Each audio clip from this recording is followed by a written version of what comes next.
Ladies and gentlemen, we're joined by a one-of-a-kind musical artist and teacher. Happy Traum is a folk singer, musical artist, writer, performing, and recording artist. He has appeared and recorded with the likes of John Sebastian, Bob Dylan, Larry Campbell, Allen Ginsberg, Eric Anderson, just to name a few. He has the most memorable name in show business, as far as I'm concerned. Yeah. Happy Traum, thank you so much for being with us. Thank you, Paul. My pleasure. So, how are things up in Woodstock, New York? What is the weather like? What's going on? Well, it's actually been a pretty damp and chilly spring so far. We've had a lot of rain, and today it's a little like probably mid 50s or so, a little cooler than normal for this time of year. But you know, the bugs aren't out yet, so probably helps that. But it's beautiful. The blossoms are all out, and the leaves are filling the trees, and it's just a wonderful time of year now. And this room that you're in right now, this is where you do your work? That's right. Well, this is my kind of office study. It's where yeah, it's pretty much where I play my guitars and do all my emailing and writing. I don't produce videos here, although I do some kind of informal lessons from here, and some songs that I post on Facebook or YouTube or whatever.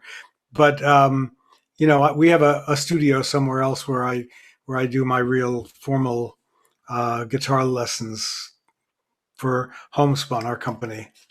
What has always been the purpose of the art you create?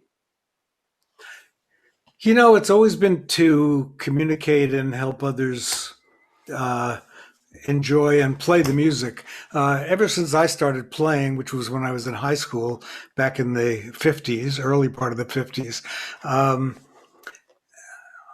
not long after I started playing myself and getting halfway good at it, I started enjoying teaching others. For some, I don't know why, for some weird reason to this day, when I learn something new in the back of my mind, I'm thinking, oh, this is cool. How can I show this to somebody else to learn? So it's kind of like been part of my psyche. I don't know, for whatever reason, pretty much all my life. So I was a guitar teacher for a number of years when I was first starting out, and I kind of continue that at guitar camps, and especially before the pandemic, I was doing 3 or 4 of those a year. Now I've got 2 of them coming up this summer, and hopefully that'll be okay. But and of course I teach on video a lot. I'm just curious because actually, the first time I heard about you and the first time I heard about the late Artie Traum, my first broadcasting gig, I was on Radio Margaritaville, which is owned by Jimmy Buffett. And the program director, Steve Huntington, he was playing you guys. And I'm just curious, did you ever meet Jimmy Buffett through the years? I never met him personally. Nope, don't know him at all. Did you know they were playing your music on Radio Margaritaville? No, I didn't. just, But just wondering. yeah. As I was mentioning at the top, there's all these different things that you can say through the years you've done, from Mhm. making these records, performing in Europe, Canada, the United Kingdom, Mhm. elsewhere, teaching countless people. Is there a part in music that you would say gives you the most joy? You know, I've just always loved playing the guitar. I like acoustic guitar, acoustic music in general. I'm pretty bad at electric guitars. I mean, I've played them, of course, over the years, and um, I've just never made it part of my life. So I just love the sound of the wooden box with steel strings. Um, so that just always endlessly gives me pleasure. And as I speak, and I'm giving you an exclusive here. This is the first. I've just gotten my first signature guitar Ah, that Santa Cruz Guitars just put out. They haven't even made the announcement yet, but they will in the next week or so. So my love for guitars carries on to a model that Santa Cruz now has with my name on it, which is really nice. Um, and the other thing that I love to play for people. I love to get up in front of an audience and just share my music with people. And I can't say, although I have played some big places, most of my shows are in small halls or folk clubs and things like that. And that's fine. I like being up close and personal with people anyway. Or I did before it was dangerous to be up close and personal. Has there been a favorite place to perform through the years? It's varied over the years. I've had so many years of that kind of thing. I mean, naturally, I love to play locally here. I live in Woodstock, New York, and we've got some beautiful venues here, including a just completed renovation on the Bearsville Theater, which has just become a gorgeous place. And I'm doing something there on June 5th with some other local artists. It's going to be a Bob Dylan tribute. Um, and There's some festivals I love. Merle Fest down in North Carolina is a place I've been playing and participating in pretty much every year for the last 30 years or so.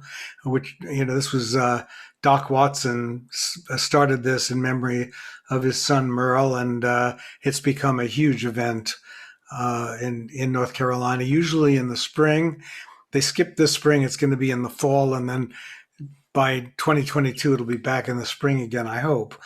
So that's a wonderful place to play.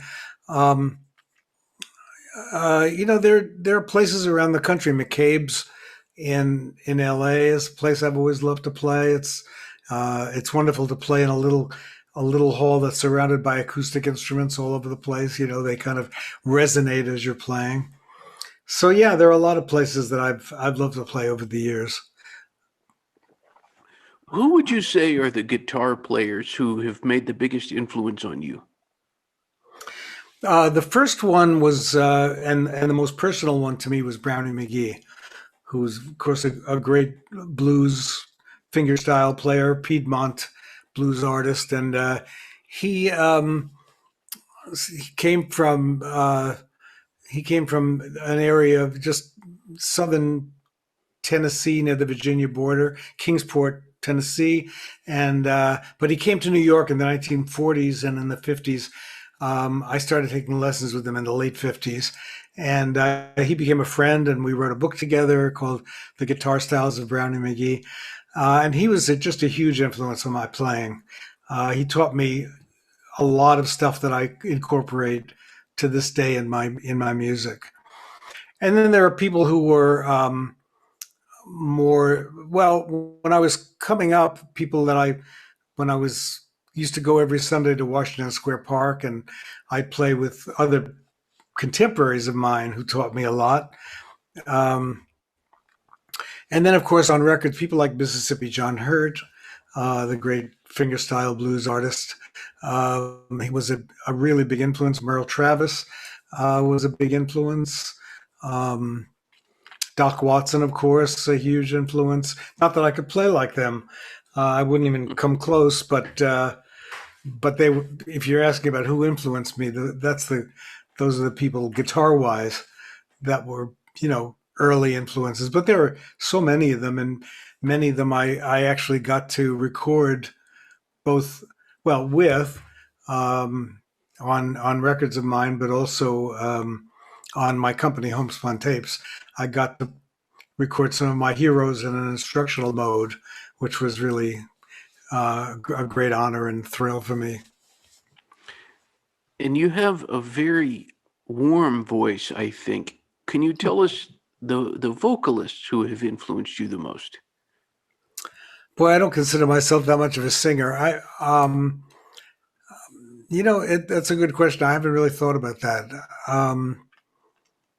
There are vocalists that I just love, but I don't know who's, you know, I kind of think I pretty much singing is I sing who I am. I don't try to imitate anybody else, for better or worse. I think I'm a fair to average singer, and um, I just have always just tried to be myself when I sing. I try to get better through the years, and now I think, at my advanced age, I think I'm sort of mellowing, as they say, like fine cheese. Um, and I think my voice has gotten richer through the years just because, of experience, and some people lose their voices when they're my age, but I don't feel that's happened, fortunately. You were mentioning being able to produce these different instructional tapes with some of these really legendary people. Has there Mhm. been somebody that you've met that in particular you were in awe of getting to work around them?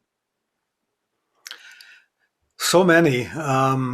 Doc Watson was one. Tony Rice was one, who was just one of the great acoustic guitar geniuses. David Grisman, Sam Bush, Jerry Douglas. I mean, Pete Seeger, who was my now Pete. Talk about influences. Pete Seeger was probably my biggest, not influence on the guitar, but just in general. He inspired me to start playing. He inspired me to learn hundreds of songs, both of his, and then through him, I got to listen to Leadbelly, who was a giant influence on my. He's another one that, um, was a big influence on my appreciation of traditional music.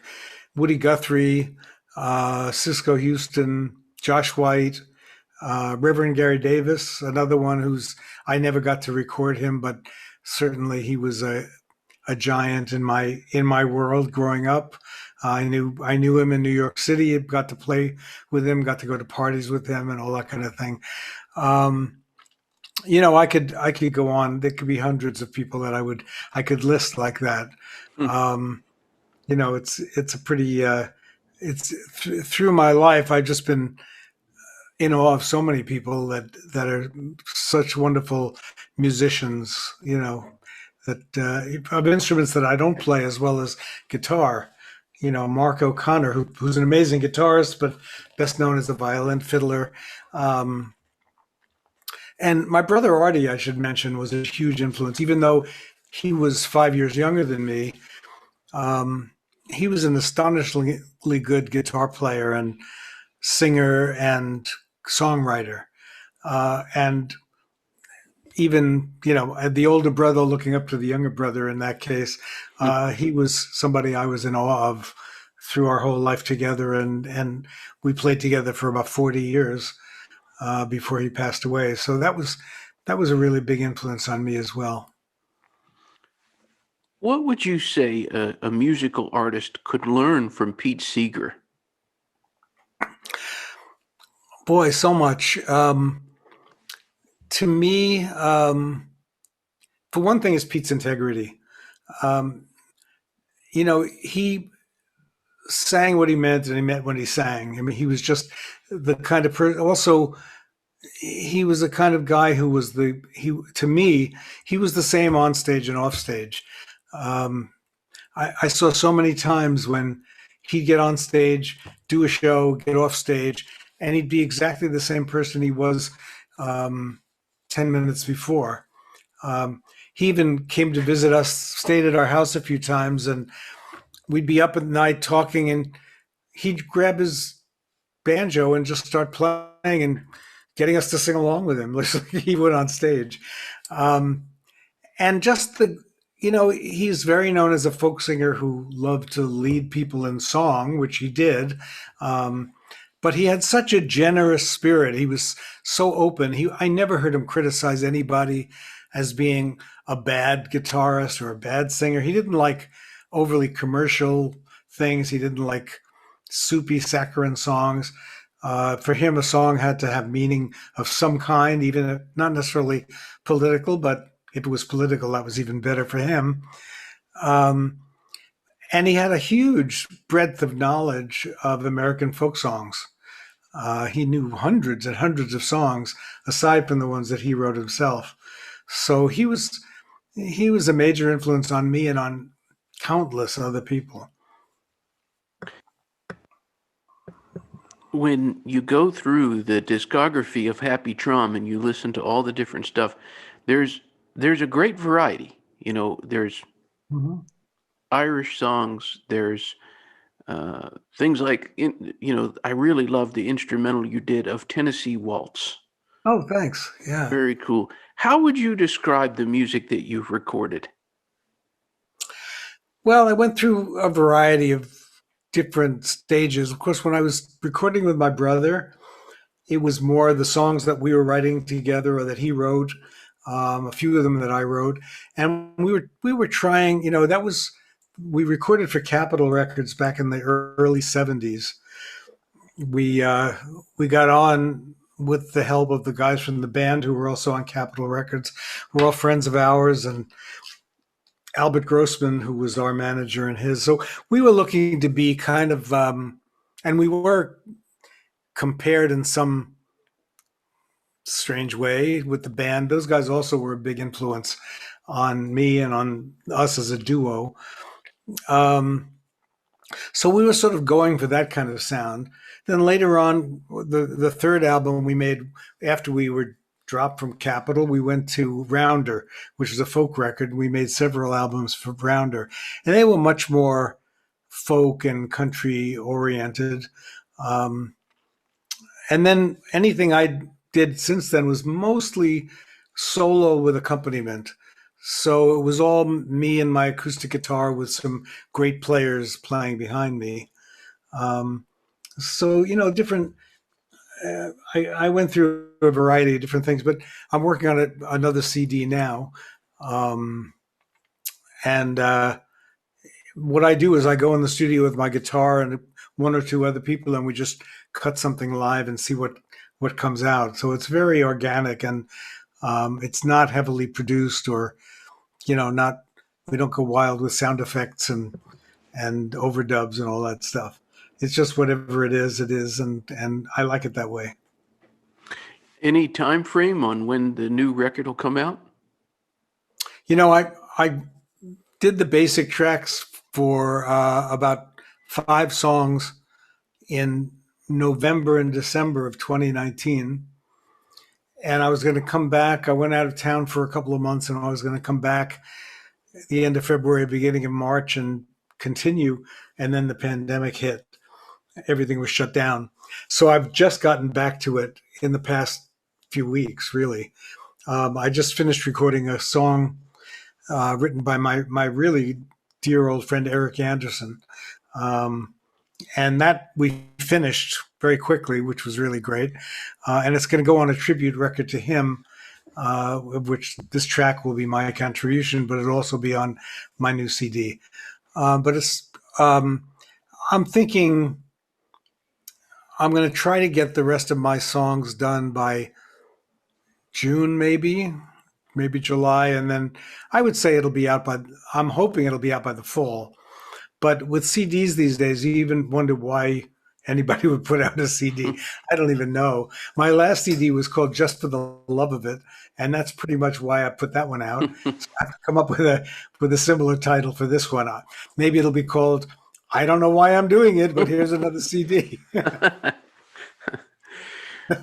Well, tell us a little bit about Eric Anderson. He was a guest on the show, and you want to talk about just an amazing talent. Tell us about him. Yeah, Eric I've known Eric since probably. Well, I knew him in the Village in the '60s in passing, but we got to know each other in the '70s when he moved to Woodstock for a period of time, and we became really good friends and remain so to this day. Um, and Eric is also a multifaceted artistic guy. In fact, he's got a film coming out called Song Poet, and he's very poetic. He's very influenced by romantic poetry and by people like Joni Mitchell and Patti Smith, both of whom were close friends of his. Lou Reed, um, Leonard Cohen. These were people I didn't know personally, but he was very close to these kinds of artists. And um, I did know him and his late ex-wife, Debbie Green, who was a wonderful performer and but musician as well. Um, and Eric and I played together quite a lot here in Woodstock. We played in Norway together back in the '80s, and he's a generous soul. He's a very sweet guy. He's very creative. He's written some really amazing songs. So he's best known for his early songs like Thirsty Boots and um, Close the Door Lightly, and the songs he wrote in the late '60s. But Blue River, I mean, is a song for the ages. He's just a wonderfully talented guy, and he lives in Europe now. But I'm hoping he'll be able to come back once everybody's vaccinated and things are a little more back to normal, and we'll get together again. The song I recorded of his is called Mary. I'm trying to get home. It's a wonderful ballad about a guy who's on the road and is just longing for his wife and his home, and he keeps being out there in the, in the prairies and out on the road, and just you know longing to be in his wife's arms again. So it really struck me as a great song for me to sing, and I'm really happy with the way it came out. It was on Saturday. I was taping an interview with another Woodstock, New York resident, and I know there's a few that probably couldn't come to mind there, but this was with Cindy Cash Dollar. Oh yeah, And she's on that Eric Anderson record I just recorded. She played on that one. oh yeah, Oh yeah, yeah, she played beautifully. Yeah, of she course she played beautifully. yeah, of course. Uh, she brought you up during the interview, and I said, it's a small world because about 5 minutes before we just started taping this, I got an email from Happy Traum, and she said, "Oh, just like that," and I said, "Well, I emailed him first, but he did email me," and he said, "Now, she said in the interview, now Happy, he works hard. Why do you think some artists make it and some artists don't?" That's a huge question, and I'm not sure I could say I made it. I mean, I'm kind of small potatoes compared to a lot of other artists. I just have been going about my life trying to do what I do, and I think I've made a lot of friends along the way. Um, but I think in terms of, I think a lot of it has to do with luck. There's some really, really talented people who nobody ever heard of, and a lot of sort of mildly talented people who are world famous. Hmm. But um, I think hard work has something to do with it. I mean, Cindy's a perfect example of somebody who not only has enormous talent, but all her life, and I've known her since she was a teenager, has worked really hard at her craft. She's a very diligent artist. And when you give her a song to do, she doesn't just knock it out. She really listens, she works on it, she pays attention to everything. And I think that's part of her success. Um, Other people just have a unique something that you can't even define. Somebody who's got, well, Bob Dylan has it in spades. You can't say exactly why Bob Dylan is who he is. I mean, of course, he's a genius, but um, there's a quality about him, not even his songs, but just what he emanates as a person that just draws people to him, and always has since he was 20 years old and just arriving in New York. It's And I think there are a lot of artists who have that charisma, I guess you'd call it. Um, so it's a big combination of why some people are really widely known, but of course talent has a lot to do with it too, just natural innate talent. But hard work is part of it as well. On the note of Bob Dylan, the first time you met him, was there any kind of indication from you that he would become the artist that he is? Um, right from the beginning, I thought he was special. Um, I saw him play in small clubs in New York, like Gertie's Folk City and the Gaslight Cafe, and We became friends with him early on before people really knew who he was. But there was something that he, again, that ineffable something that he emanated. There was an excitement. There was a humor. You don't get that from him these days. I've seen many concerts of him in the last 10 years or so, and I don't see that humor on stage at any rate. He used to talk a lot on stage. He'd get on stage and he'd talk more than he sang songs. Um, and I remember we had this group called the New World Singers, which was a quartet for a while. It was a trio that I was asked by Gil Turner, who was kind of the leader and lead singer of the group. He asked me to join towards the end of 1962. This would have been. And Bob was a big fan of the group, and he used to come and see us at Gertie's Folk City, and he would get up on stage during the late night. We'd play maybe 4 sets a night, and the last one would be at 12:30, 1 in the morning, and there might be a dozen people left, and half of them were drinking too much and falling asleep at the table, and Bob would get up on stage and do a song or two, and that was the first time I ever heard "Hard Rains Are Gonna Fall." Was him just standing up at one of our gigs and singing this song, and I almost fell off my chair hearing that song. And as I was listening to him, I can remember thinking, he's going to be really famous someday. But in my mind, what really famous meant was really famous like Woody Guthrie, who was famous to a small cross-section of sort of folkies and leftists who loved that kind of politically charged songs. It never entered my mind that he would become world famous, that everybody pretty much, you'd have to search really hard to find somebody who didn't know his name. That kind of famous, wasn't in my capacity to think about that much at that time. But I did think he was going to be somebody special, for sure. The times that you created these recordings with him, was there anything that he did that you would say was different from other artists? Everything was different. um, his his approach to the songs, that when he put out his first Columbia album, which when I first heard it I wasn't sure, because he was doing folk songs mostly that I knew, but his interpretation of them was so wildly different. And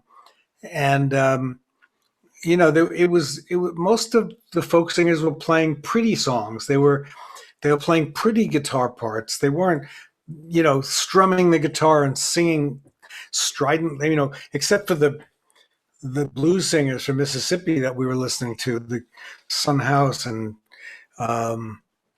Skip James and people like that, who had rough voices. But Bob was different. Everybody was sort of trying to cultivate really pretty voices. And if you think even of the first people that sang his songs, like Peter, Paul, and Mary, they had beautiful theatrical type voices.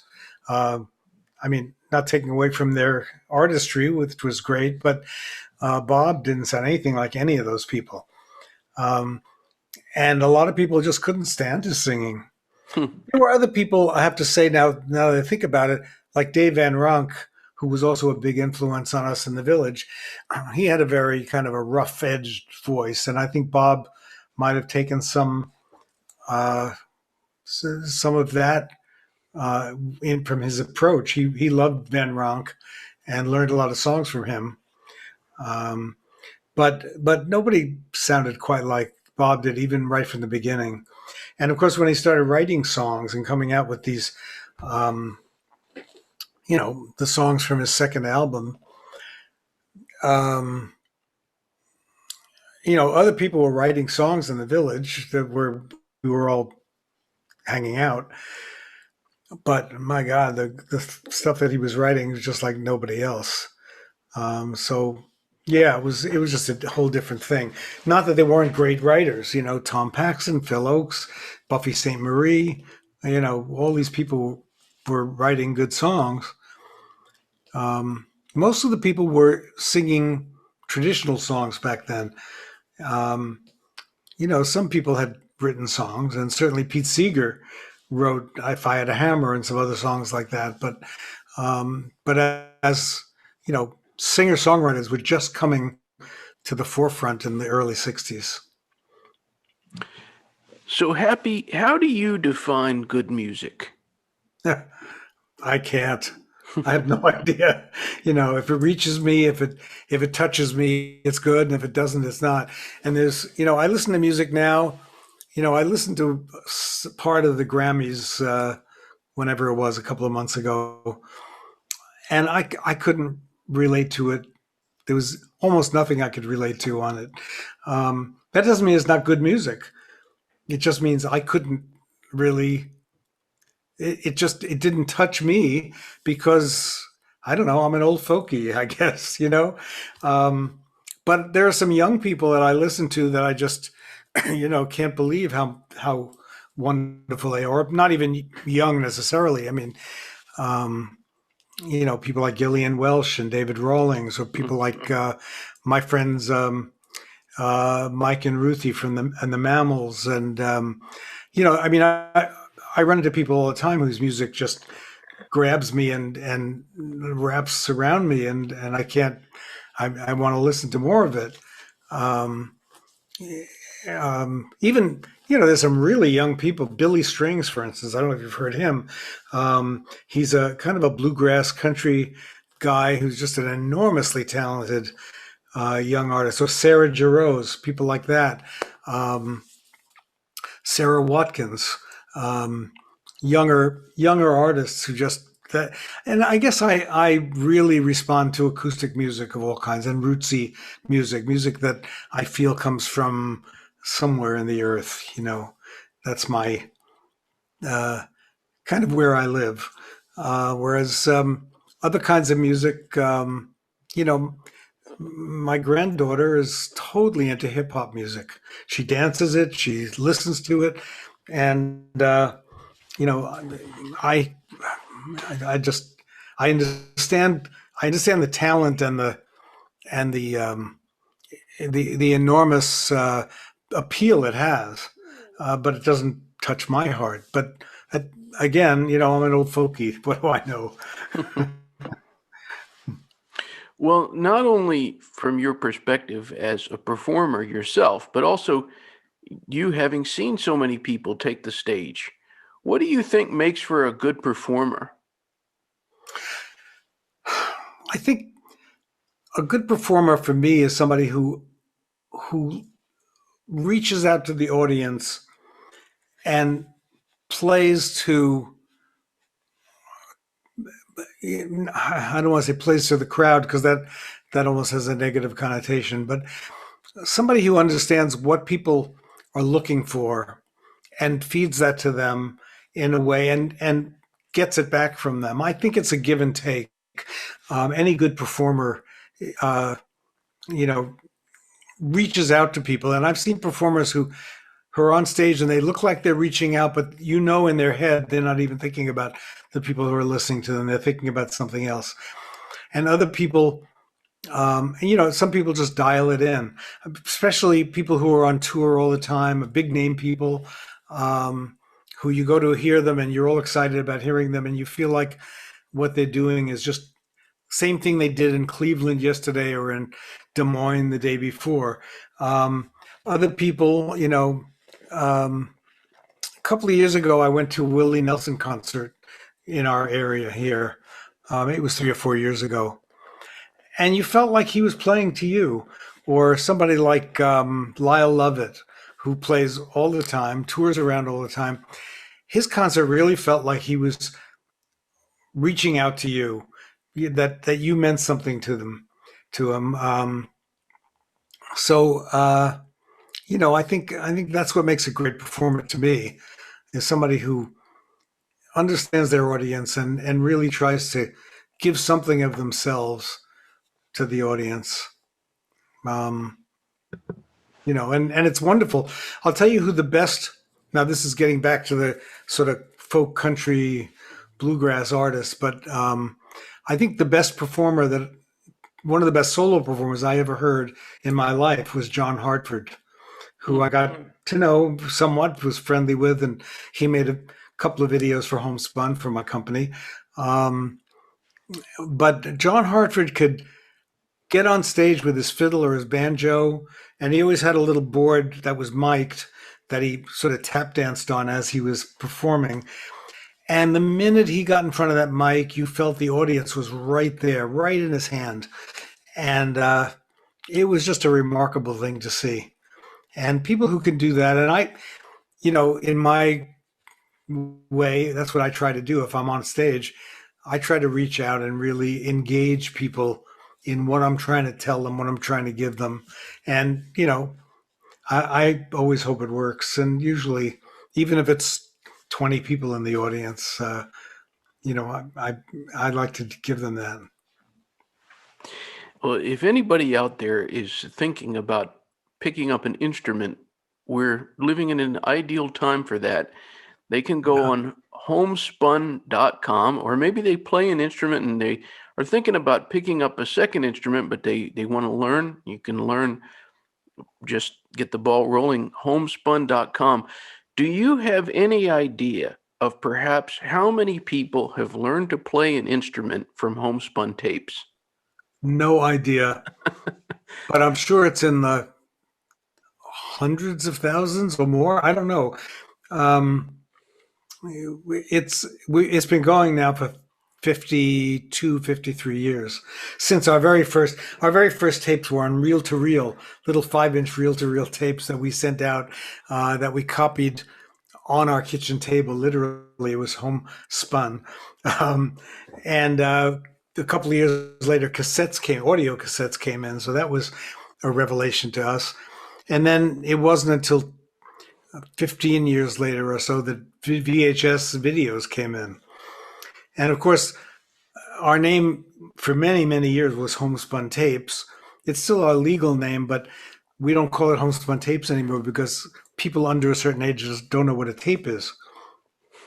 And in fact, our lessons are primarily acquired now by download or streaming, not by sending out physical product. We went DVDs many years, but we have probably 600 or more lessons and close to 300 instructors.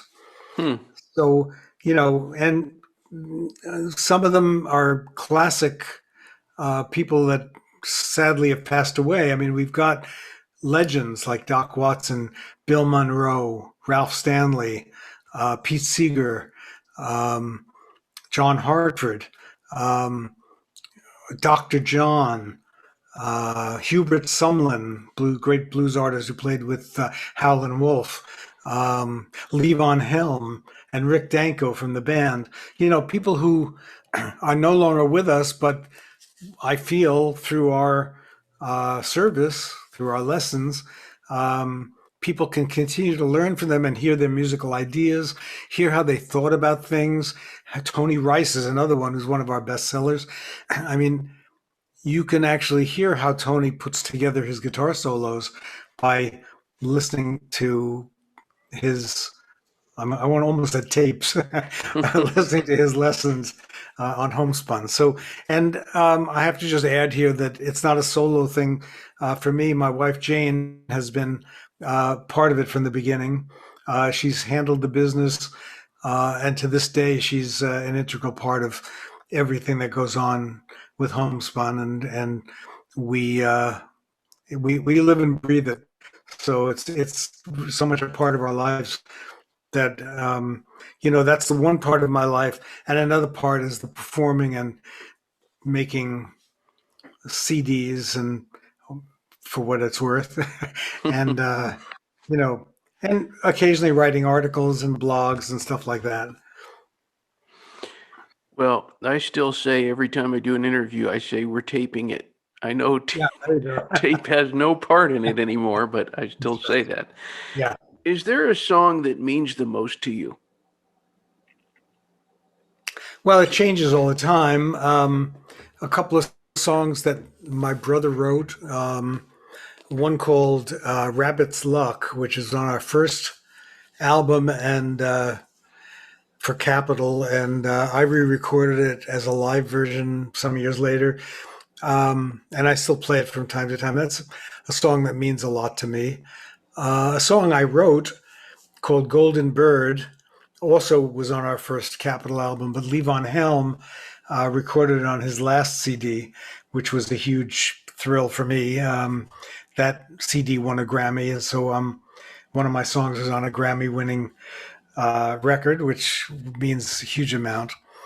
And there are a couple of Pete Seeger songs um, that are hugely meaningful to me. One called, of course, now that I'm this age, it's called "Old Devil Time." I'm gonna fool you now. You thought you'd bring me down, but with the love of my friends, I'm gonna keep going. Pretty much is what it says, and also another song of Pete's called uh, "Quite Early Morning," which Pete said many times was his favorite song that he wrote, and that one has some very meaningful words about hope for the future of our mankind, pretty Hmm. much. Um, and he says, when these fingers can strum no longer, hand my old guitar to a young one stronger. And that. Every time I sing that verse, it gives me chills. Hmm. That's one song. It's been done many, many times by many people, but I'm thinking I might put that on my CD because it's just such a wonderful song. That'd be great. Yeah. What do you think, Happy, about the American songbook? The songs, Sorry. no Get rid problem. of that. Yeah, go ahead. The songs made famous by people like Sinatra, Tony Bennett, those old, sometimes Oh, called the Great American Songbook. yeah, I think those songs, there's a good reason they've stood the test of time. I mean, the songs by Gershwin, Irving Berlin, Cole Porter, Hoagie Carmichael, you know, they just go on and on. And some of them have become almost like American folk songs because uh, they've been done so many times. They're just part of the fabric of American life. And I think, you know, uh, they're just fabulous songs. And I there's very few that I play because I don't feel that I can do justice to them, but I love to listen to them, and occasionally I'll try out a song or two. Some of my favorites. Uh, it's very clear our love is here to stay is one of the ones that I particularly love, a Gershwin song. Um, um, my good friend Jim Kweskin does some early. He does. I don't think he does any songs that were since 1940 or so. But he does some beautiful standards, especially Hoagie Carmichael songs, you know, Ain't Misbehavin', songs like that, just classics. What is the best thing about being Happy Traum? Maybe still being alive at 84, 83. I'm not 84, I'm 83. I just had my birthday yesterday, just so you know. Uh, Ah, yeah, happy I just belated. turned 83 yesterday. I feel like I've had a much better life than I deserve. I have a fantastic partner and wife.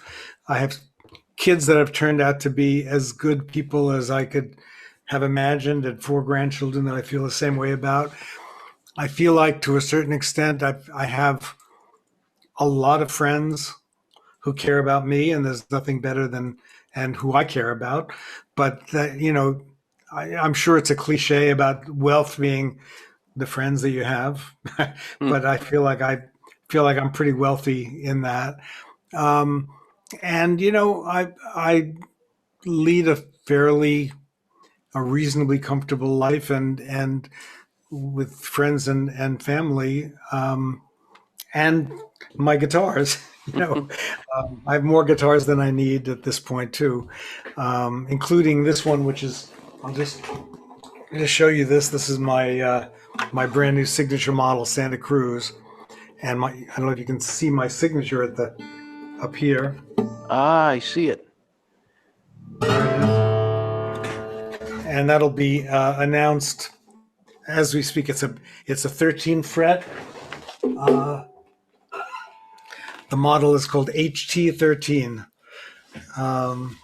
So I'm enormously proud of that. And Santa, I don't know when you're going to, well, I'll say air this, even though it's not on the air. It's but whenever you're going to put this out, I'm sure it'll be announced by that time by Santa Cruz.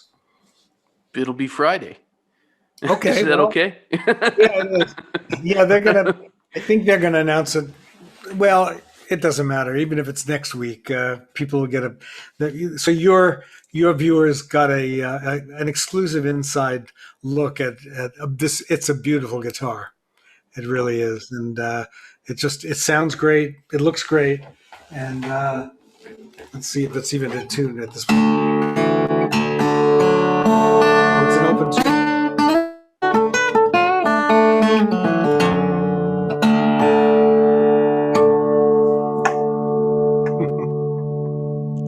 Nice. It's beautiful. Yeah. Well, I saw that guitar there throughout this interview, and I thought, I wonder if I could convince him just for a second to noodle on it. Uh-huh. I didn't even have to ask, so I Right. appreciate that. It's beautiful. Yeah, thank you. It really is. Well, I always like to end the show as an open forum. I just like to give the guest the stage, and I know that you'll have fans of yours who are going to be tuning into this. What would you say to anybody who has come in and dropped in and watched or listened? Well, I think we're living in tough times. I think all times are probably tough, but with this virus that's stopped the world pretty much, and with the strife that's going on in our country, I think it's more important than ever to be active, to say what you think, to engage people, and be proactive about the right things. And of course, it won't be a secret that I'm on the left side of that. In terms of civil rights and um, the rights of people not to be in poverty, and the rights of people to be not to be enslaved by circumstances, even if not literally enslaved. I think there are a lot of people who are enslaved just because of inequities of various kinds. And I think to some extent, not Pete Seeger used to think that he could change things with his songs. I'm not sure that's possible, but it certainly helps people get through hard times. And I would just say picking up an instrument, or picking up a paintbrush, or picking up anything that gets a pen to write with, anything that gets you your thoughts flowing and get you in touch with bigger things than just yourself and whatever things are bugging you at the moment. And to think about other people too. Be compassionate. I think that's been sorely lacking in our country, among certain people anyway, and still is. So to me, and I think sharing music with people is a big part of compassion. You're doing it for yourself, but you're also sharing it with others, and I think that's a really important thing to do. So that's about as much of a soapbox as I can get on right now. Well, everybody out there, again, they can go to homespun.com, and also to check out the music of Happy Traum. It's happytraum.com, Traum.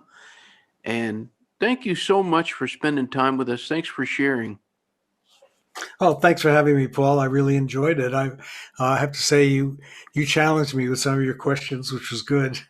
And it's a pleasure to spend the time with you. Thanks. It's an honor. All right, sir. Well, keep me apprised of this forthcoming album this summer.